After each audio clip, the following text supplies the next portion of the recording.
నమస్తే మురళీశ్వరం గారు. చాలా రోజులుగా అనిపించారు. బాగా రెస్ట్ తీసుకున్నట్టున్నారు. అంటే విజయ్ క్యాంపెయినింగ్ లో ఉండి వచ్చినట్టున్నారు. అయితే ఇప్పుడు బండి సంజయ్కి సంబంధించి ఒక అబ్బాయి, అతని కొడుకు భగీరథకి సంబంధించి ఫోక్సో కేసు, అలాగే అప్స్కాండ్ లో ఉన్నాడని, ఇప్పుడు ముందస్తు బెయిల్ పెట్టాడని, సో ఇవన్నీ జరుగుతూ ఉన్నాయి. సో మీకేవో కొన్ని విషయాలు తెలుసు అని అన్నారు. దాని గురించి ఏం చెప్పదలుచుకున్నారు మీరు? నిజంగా ఆ తప్పు అబ్బాయి చేసి ఉంటాడు అంటారా, లేదంటే ఇది ఒక రాజకీయ కుట్ర అనుకోవచ్చా? ఖచ్చితంగా రాజకీయ కుట్ర కూడా ఉంది ఇందులో. ఎందుకంటే మొదటిసారి నుంచి కూడా బండి సంజయ్ వర్సెస్ కేసీఆర్ అనేది కూడా నడుస్తుంది. బండి సంజయ్ బీజేపీలో ఉంటూ ఒక బలమైన నాయకుడిగా ఎదిగారు. ఆయన ఒక నెక్స్ట్ ఆయన సీఎం క్యాండిడేట్ కూడా చెప్పడం జరిగింది పోయిన ఎలక్షన్స్ లో కూడా. ఆ రేంజ్ లో కూడా ఆయన ఎదిగాడు. ఆయన కేసీఆర్ గారిని టార్గెట్ చేసి, టిఆర్ఎస్ పార్టీని టార్గెట్ చేసి విపరీతంగా కూడా ఆయన కేసీఆర్ గారిని విమర్శించడం ఇవన్నీ కూడా చేయడం జరిగింది. అందుకాకుండా కౌశిక్ రెడ్డిని అనేక సందర్భాల్లో కూడా ఆయన విమర్శించడం డైరెక్ట్ గా కూడా. ఆ విధమైన వార్ అనేది కూడా నడుస్తుంది. మా అటువంటి సందర్భాల్లో కేసీఆర్ గారు చాలా సందర్భాల్లో చెప్పారు, కేసీఆర్ గారు కనుక ఒక చూపు చూస్తే మంది వేరే ఉంటుంది అని ఆయన స్వయంగా చాలా సభల్లో చెప్పారు. కేసీఆర్ గారు నిజంగా దెబ్బ కొడితే దెబ్బ అదుర్స్ అన్నట్టుగా కొడతాను, ఇంకా లేచేది ఉండదు అని కేసీఆర్ గారు చాలా సందర్భాల్లో చెప్పారు. అదే విధంగా బండి సంజయ్ గారిని కొట్టారు కూడా. యాక్చువల్గా పోయిన ఎలక్షన్స్ లోనే కవిత గారు జైల్లో ఉన్నప్పుడు అరెస్ట్ చేయాలి అని చెప్పేసి చాలా మంది కూడా చెప్పినప్పుడు, ఆ సందర్భంలో కూడా కేసీఆర్ గారు వెళ్ళేసి డైరెక్ట్ గా మోడీ గారితో మాట్లాడేసి బండి సంజయ్ గారి పదవిని పీకిచేశారు. తర్వాత కూడా కిషన్ రెడ్డి గారిని పెట్టడం జరిగింది. ఆల్రెడీ అప్పుడు ఒకసారి దెబ్బ కొట్టారు.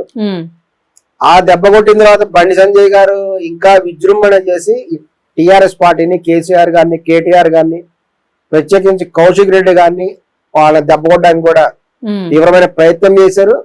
అదేవిధంగా కౌశిక్ రెడ్డి కూడా అనేక సందర్భాల్లో బండి సంజయ్ గారిని తీవ్రంగా విమర్శించడం, అదేవిధంగా రీసెంట్ గా కూడా ఆయన బండి సంజయ్ గారు ఏదో నమ్ముతారు అలాగా విమర్శించడం జరిగింది.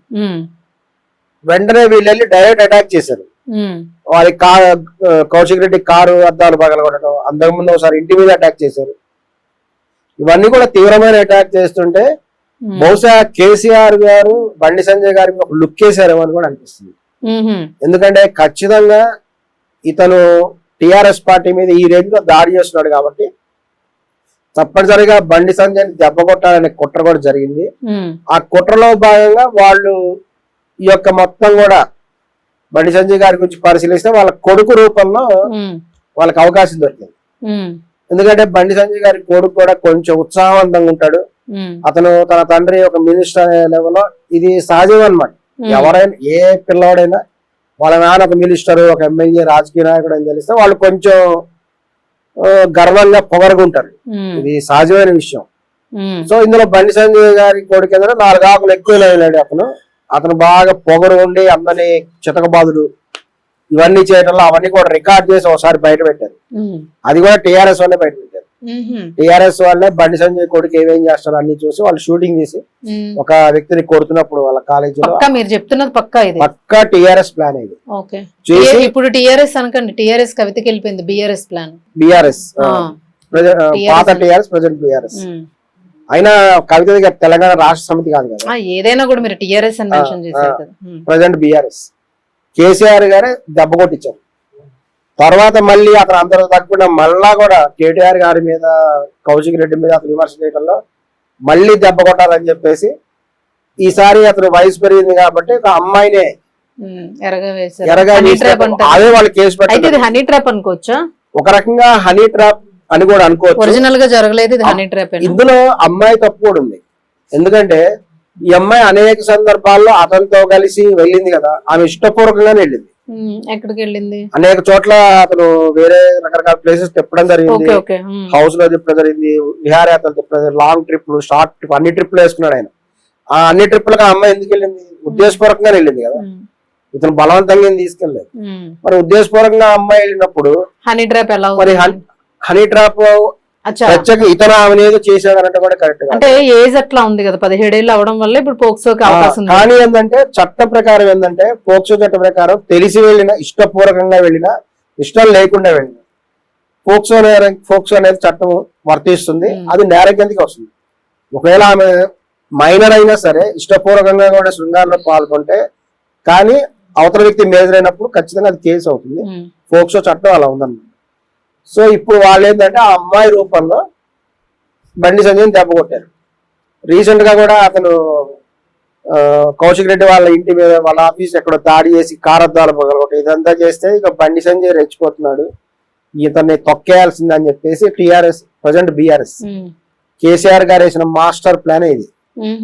టిఆర్ఎస్ లో జాగ్రత్తగా ప్లాన్ చేసి ఆ అమ్మాయిని ఇట్లా ఒక ఎడలాగేసేసి మొత్తం కూడా అంతా కూడా అతని చేత అవతల వ్యక్తి చేత ఒప్పించినట్టు చేసి ఇంత ప్రీ ప్లాన్ చేశారు. ఆ అమ్మాయికి తగినటువంటి ప్రతిఫలం కూడా వచ్చే ఉంటుంది. ఎలా చేస్తే ఇప్పుడు ఏంటంటే ఇతను ఇరుక్కుపోయాడు పిల్లడు. ఇప్పుడు ఇంతకీ అరెస్ట్ అయ్యే ఛాన్స్ ఉంటుంది అంటారా పోక్సో కాబట్టి? ఏమైతుంది అంటారు? ఎందుకంటే బెయిల్ కి అప్లై చేశారు. బెయిల్ కోసం బెయిల్ అనేది వస్తుంది, ఎలాగో బెయిల్ వస్తుంది. కానీ ఏంటంటే బండి సంజయ్ గారిని తొక్కడానికే ఇది చేసినటువంటి చట్టం. అది అర్థమైందిలేండి. బెయిల్ వస్తుందంటే అసలు అబ్బాయి కనిపించాలి కదా. ఇప్పుడు అజ్ఞాతంలో ఉన్నాడు, ఎవరు దాచిపెట్టి ఉంటారు? అవునవును, అబ్బాయి అజ్ఞాతంలో అంటే ఖచ్చితంగా అరెస్ట్ చేస్తారు. ఇంకొకటి ఏంటంటే ఇక్కడ కేసీఆర్ గారు చేసినటువంటి పని కాబట్టి ఇక్కడ రేవంత్ రెడ్డి గారు కూడా అదే స్థాయిలో ఉన్నాడు అనమాట. అందుకని ఆయన కూడా మొదలు పట్టించుకోకపోయినా సరే దీన్ని ఎలా కూడా ఎదుర్కోవాలని చెప్పేసి ఆయన ఈయన దెబ్బ కొట్టాలి అనే ఉద్దేశం ఆయనకు కూడా ఉంది. సో ఇద్దరు కలిసి ఒక రకంగా ఇద్దరు కలిసి అటాక్ చేసినట్టే కదా. ఖచ్చితంగా అతని మీద ఆ పిల్లోడు చేసిన దాని మీద ఫోక్సో కేసు నమోదైంది. అంటే అతను తెలిసి చేసినా తెలియక చేసినా, అందుకనే రాజకీయ నాయకుల పిల్లలు కూడా జాగ్రత్తగా ఉండాలి. ఎవరైనా ఒక అందమైన అమ్మాయి వచ్చేసేసి వాళ్ళ అమ్మాయి కానీ ప్రతి రాజకీయ నాయకుడు అమ్మాయిలు అందమైన అమ్మాయిలు ఉంటారు, కాలేజీ గర్ల్స్. ఇది వాస్తవం. రాజకీయ నాయకుడు అనేటువంటి వాడు ఎంత బలంగా ఉంటాడో వాళ్ళ కొడుకులు కూడా అంత ఎంజాయ్ చేస్తుంటారు. వాళ్ళందరూ జాగ్రత్తగా ఉండాలి ఈ ఉదంతం ద్వారా. ఎందుకంటే ఆ అమ్మాయి ఖచ్చితంగా కూడా ఇతని దగ్గరకు రావటం ఇదంతా మటుకు ప్లాన్ ప్రకారం వచ్చింది. ప్లాన్ తెలిసి చేసినా తెలియజేసినా అతని మటుకు చట్టంలో మటుకు ఇరుక్కున్నాడు. కానీ ఇప్పుడు అతను బయటపడేయడానికి వీళ్ళు ప్రయత్నం చేస్తారు. అదేంటంటే కేవలం ఇప్పుడు బండి సంజయ్ కేసీఆర్ కాళ్ళు పట్టుకోవాల్సిందే. కాళ్ళు పట్టుకుంటేనే అమ్మాయి కేసీఆర్ వాళ్ళ మనిషి కాబట్టి కేసీఆర్ గారు చెప్తేనే అమ్మాయి విత్డ్రా చేసుకుంటారు. ఓకే, ఇప్పుడు కేసు విత్డ్రా కనుక చేయకపోతే బెయిల్ వచ్చినా అరెస్ట్ నిరూపించబడితే మాత్రం ఆధారాలు అయితే దొరకబడతారు కదా. విచారణ చేస్తారు స్థాయిలో అతనికి విచారణ జరుగుతుంది. అరెస్ట్ కూడా చేయొచ్చు. అరెస్ట్ కూడా చేసినా బెయిల్ చేసుకుంటారు, బెయిల్ తెచ్చుకుంటారు, విడుదల అవుతారు. అవును, రేవంత్ రెడ్డి తలుచుకుంటే 5 నిమిషాలు అంతేనా? ఖచ్చితంగా అరెస్ట్ చేయొచ్చు. సాక్ష్యాధారాలతో పని ఉండదు అంటారా? సాక్ష్యాధారాలు ఉన్నాయి కదా, సాక్ష్యాధారాలు ఉన్నాయి. అమ్మాయి ఇంకా చాలా టెస్టులు ఉంటాయి కదా. ఇప్పుడు పోక్సోని పెట్టంగానే ఇప్పుడు లైంగికంగా కూడా వేధించారంటే అవి కూడా పరీక్షిస్తారు కదా అన్న ఆధారాలు మొత్తం అన్ని కూడా. లైంగిక దాడి అని మాత్రమే కాదు, ఇంకా ఇతర కూడా ఉంటాయి, ఇంకా అనేక సెక్షన్ల కింద. అందుకే వాళ్ళు అనేది ఏంటంటే ఆమె మీద పెట్టినటువంటి కేసులు ఏవైతే ఉన్నాయో బెయిల్ వచ్చే విధంగా కేసులు పెట్టారు ఈజీగా అనేటువంటిది వాళ్ళు వచ్చేలాగా పెట్టారు కొంతమంది ఆరోపణ. ఇంకోటి ఏంటంటే అమ్మాయి 5 కోట్ల రూపాయలు అడిగింది అని వీళ్ళు ఇప్పుడు ఆరోపణ చేస్తున్నారు. సో ఏదైనా మీరు అనేది ఓవరాల్ గా ఇదంతా కేసీఆర్ ప్రభుత్వం కుట్రా, బిఆర్ఎస్ కుట్రా, రాజకీయంగా దెబ్బ కొట్టాలనే కుట్ర. ఇతను కూడా అతనికి ఈ బండి సంజయ్ గారు కూడా చూసుకోవాలి. ఆ అమ్మాయి అందరితో తిరిగిందంటే కూడా కరెక్ట్ కాదు. ఆ అమ్మాయి ఎటువంటిదైనా మీ వాడు కరెక్ట్ గా ఉండాలి ఫస్ట్. నువ్వు అంటే ఆయన మినిస్టర్ కాబట్టి వాళ్ళ కొడుకు ఎవరితో తిరుగుతాడా? అంత తిరగచ్చనే మన రాజ్యాంగంలో ఉందా? ఆయన ఏమైనా ఆయనకి అట్లా పవర్స్ ఏమైనా ఇచ్చాడు కొడుకు? అది అట్లయినా తప్పే.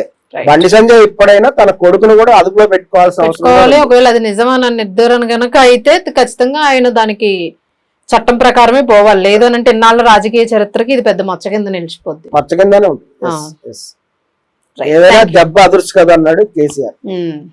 బండి సంజయ్ గారు మరి ఇప్పుడు అసలు బిఆర్ఎస్ కి సంబంధించి ఎవరు మాట్లాడలేనట్టున్నారుగా. అందుకే వాళ్ళు సైలెంట్ గా ఉండి దెబ్బ కొట్టారు. ఎందుకంటే చూడండి, జాగ్రత్తగా గమనించండి. ఈ కేసు వచ్చిన ముందు రోజే కౌశిక్ రెడ్డి ఒక దాని మీద వెహికల్ మీద అటాక్ జరిగింది. వాళ్ళు ఎప్పుడైతే డైరెక్ట్ భౌతిక దాడిలోకి వస్తున్నారో వెంటనే ఇక కాదు దెబ్బ కొట్టాల్సిందే అని చెప్పేసి వాళ్ళు చేశారు. ఓకే, రైట్, థ్యాంక్ యూ అండి.